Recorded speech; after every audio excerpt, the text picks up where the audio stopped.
I believe that your personality creates your personal reality. And in order to change your personal reality, your life, it means then that on some level we have to change, because nothing changes in our life unless we change. So if people understand that 90% of the thoughts that they think every day are the same thoughts as the day before, that's a fact. And the same thoughts always lead to the same choices. The same choices always lead to the same behaviors. The same behaviors create the same experiences. And the same experiences produce the very same feelings and emotions. And those same emotions influence our very same thoughts. And our biology, and our circuitry, and our chemistry, our hormones, our gene expression stays the same because we're the same. But the repetition of firing and wiring the same circuits in our brain in the same way causes us to create a very finite set of circuitry that becomes our identity and our personality. And nerve cells that fire together wire together, which means you keep doing it, it gets easier for them to fire and they run more automatically.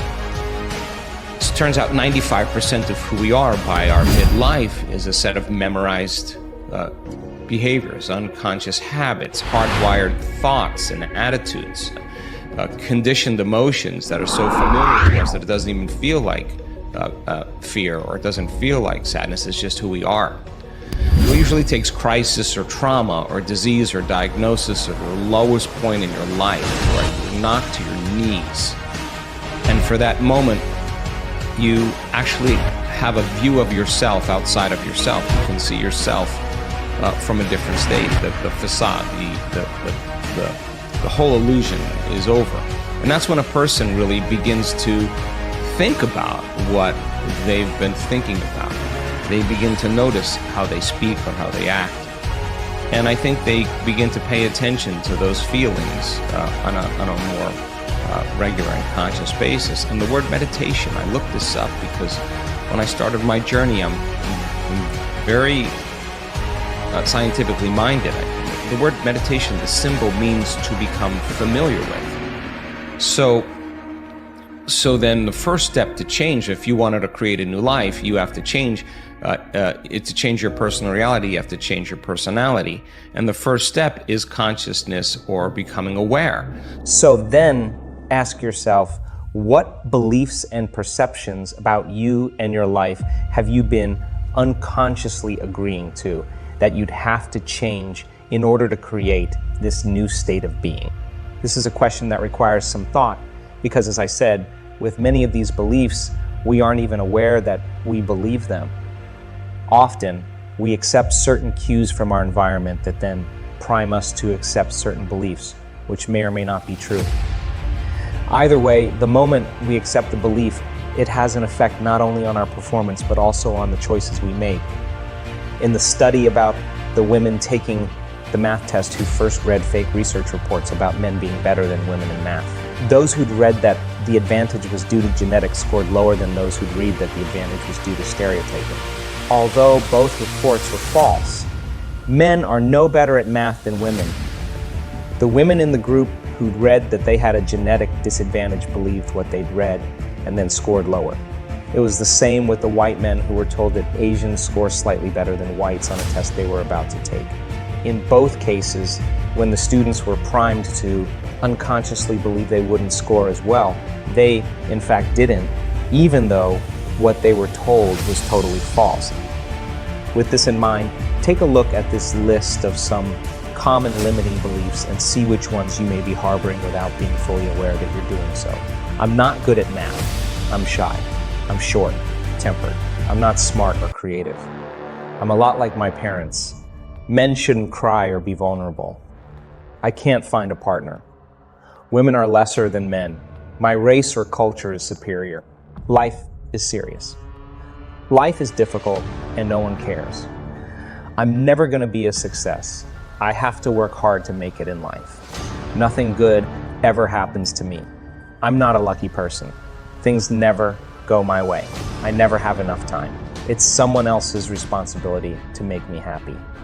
When I own this particular thing, then I'll be happy. It's hard to change reality. Reality is a linear process. Germs make me sick. I gain weight easily. I need 8 hours of sleep. My pain is normal and it'll never go away. My biological clock is ticking. Beauty looks like this. Having fun is frivolous. God is outside of me. I'm a bad person, so God doesn't love me. I could go on forever, but you get the idea. Since beliefs and perceptions are based on past experiences, then any of these beliefs that you happen to hold about yourself came from your past. So are they true, or did you just make them up? Even if they were true at some point in time, that doesn't necessarily mean that they're true now. We don't look at it that way, of course, because we're addicted to our beliefs. We're addicted to the emotions of our past. We see our beliefs as truths, not ideas that we can change.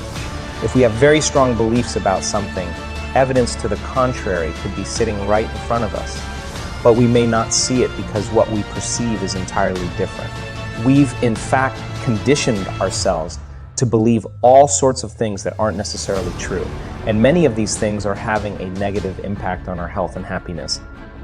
Changing beliefs may be difficult, but it's not impossible. Just think what would happen if you were able to successfully challenge your unconscious beliefs. Instead of thinking and feeling, I never have enough time to get everything done. What if you instead thought and felt, I live in no time and I accomplish everything? What if instead of believing the universe is conspiring against me, you believed the universe is friendly and works in my favor? What a great belief. How would you think? How would you live? And how would you walk down the street if you believed the universe works in your favor? How do you think that would change your life? When you change a belief, you have to start by first accepting that it's possible, then change your level of energy with a heightened emotion, and finally allow your biology to reorganize itself. It's not necessary to think about how that biological reorganization will happen or when it's going to happen. That's the analytical mind at work, which pulls you back into a beta brain wave state and makes you less suggestible. Instead, you just have to make a decision that has finality. And once the amplitude or energy of that decision becomes greater than the hardwired programs in your brain and the emotional addiction in your body, then you are greater than your past. Your body will respond to a new mind, and you can affect real change. You already know how to do this.